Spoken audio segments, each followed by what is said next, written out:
make sure that we do with everything that we cover in this striking series is that we're constantly adapting the goal around what we're doing. If we pick our goal and then we pick our strategy and our tactics and our methods, then we've got an end result of what we want to achieve and we work towards that singular goal. What do you want to do using the physics of what contact actually is? You want to break a bone. Force has to be more than the weight of that bone. It has to be more than the mass of that bone in order to break it. So we're going to use our tactics of moving to the side and forcing him back in order to inflict more damage upon him and get him in a position where we can control him better. Get that movement with your shoulders and start to time it with your spine and with your feet, where you can start to move around and get comfortable.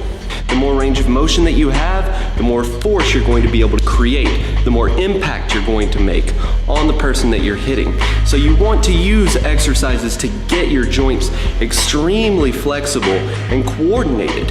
We are trying to make sure that we're not stuck in one spot getting pummeled and hit. We want a good base to work off of when we are striking, but we want a very mobile, dynamic base for moving around and creating loading through our body in order to strike, in order to move. To there, right there, and exercises. Because this creates reach. We're not marking territory, we're taking territory, we're grabbing a hold of it.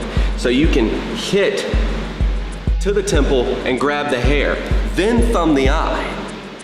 All in 1 to 2 movement. I'm going to engage him here. Where he ought to be engaged is here. He ought to be looking at me. But the moment I start moving, when he puts his hands on me, he's looking over there. Boom. Our first strike is going to be into the eye.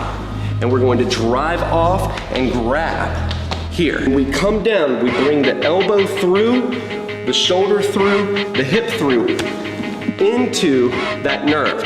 As hard as we can, we swing through it. I close, and then I drive through it. You're gonna get that movement, practice that movement. You can see it, you can see the articulation in my shoulder, how much I'm getting, because this is a very quick, fast, powerful, high speed, low drag. There, breathe out, time your breathing. The jab is not just this. The jab goes out and it can angle down. It can go out and angle up. There's no reason for me to do this. What if I miss? I don't want to miss. I want to come through twice.